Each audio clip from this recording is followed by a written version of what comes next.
అండి. హాయ్. మీరు love story first అని అంటున్నారు. బట్ పంజాలో చూపించిన లవ్ ట్రాక్ అండ్ సాంగ్స్ వాటికే అందరూ ఫుల్ ఫ్లాట్ అయ్యి ఉంటారు. అవునా? Thank you yeah! So much అండి. ఇంత డైరెక్ట్‌గా ఎవరు చెప్పలేదండి. ఫస్ట్ టైమ్ వినేటప్పుడు బాగుంది. Thank you. అంటే చాలా వరకు ఈవెన్ దో చెప్పాలంటే లవర్స్ ఎవరైనా సాంగ్ ఆర్ ప్రపోజ్ చేయాల్సొస్తే పంజాల సాంగ్సే చాలా వరకు అంటే లైక్ డెడికేట్ చేస్తూ ఉంటారు వాళ్ళ లవర్స్‌కి. But while you are doing మీది లవ్ మ్యారేజ్ అని ఇప్పుడే చెప్పారు అదితి గారు కాబట్టి, 'ప్రేమిస్తావా'లో ఎనీ సిట్యుయేషన్ ఏదైనా రిక్రియేట్ చేశారా?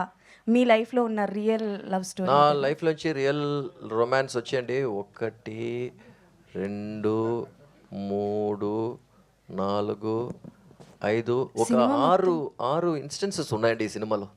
ఓహ్! అది ఏది అని మీరు అంటే చూసి చెప్పండి. రొమాంటిక్ సీన్సా సార్? అవునండి. అదే ఎలా మనం అప్రోచ్ చేస్తాం. ఇప్పుడు జనరల్‌గా నేను ఎక్కువ ఆలోచించను.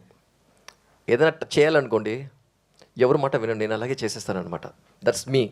సో, అలా చేసేటప్పుడు ఇప్పుడు ఫస్ట్ టైం నేను కలిసేటప్పుడు ఎళ్లి హలో, ఐ లవ్ యూ, ఈ ఫ్లవర్స్ అని ఇచ్చేది అనేది లేదు. అచ్చా ఐయామ్ రెడీ, పెళ్లి చేసుకుందామా, రెడీయా? అది నా ఫస్ట్ ప్రపోజల్ అనమాట. చాలా డైరెక్ట్. ఓకే. ఎందుకంటే ఓకే, ఇప్పుడు లవ్ చేసి దానికంతా ఎందుకు టైం వేస్ట్ చేసి లెట్స్ గెట్ మ్యారీడ్. ఇది అయిపోయింది అనుకోండి, దాని తర్వాత మనం ప్రొఫెషన్‌లో కాన్సంట్రేట్ చేసుకోవచ్చు. ఇది అయిపోయింది, ఓకే, విల్ గెట్ మ్యారీడ్, దాని తర్వాత will done and will move my thought process very different. So ఇలాంటి చాలా సీక్వెన్సెస్ నేను చేశాను అనమాట. ఇప్పుడు ఫర్ ఇన్స్టెన్సెస్ అడిగేకి ముందే నేనే డేట్లన్నీ ఫిక్స్ చేసి పెళ్ళి అన్నీ రెడీ చేసేది. ఇవన్నీ నేను చేశాను నేను.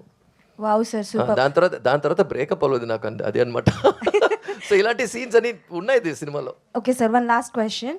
సో ఎలాగో పవన్ గారితో చేశారు అండ్ అకిరా గారు కూడా లాంచ్ అవుతారని ఎప్పటినుంచో వినిపిస్తూనే ఉంది. సో ఇఫ్ మీకు ఒకవేళ అవకాశం వస్తే పంజా 2 కానీ లేకపోతే ఇంకేమైనా యాక్షన్ సీక్వెన్స్ అకిరా గారితో మేము ఎక్స్పెక్ట్ చేయొచ్చా? అరే ఈజ్ వెరీ చార్మింగ్ అండి. నేను చిన్నప్పుడు చూశాను అనమాట. Very charming. అదే నేను చెప్పాను కదా, ఇదని మనం ప్లాన్ చేసేదానికంటే అది కరెక్ట్ టైంకి జరుగుతుంది అనమాట. పంజా కూడా అలాగే జరిగింది అన్నీ. సో ఖచ్చితంగా చేస్తాను దొరికితే. సార్ డైరెక్ట్ గారు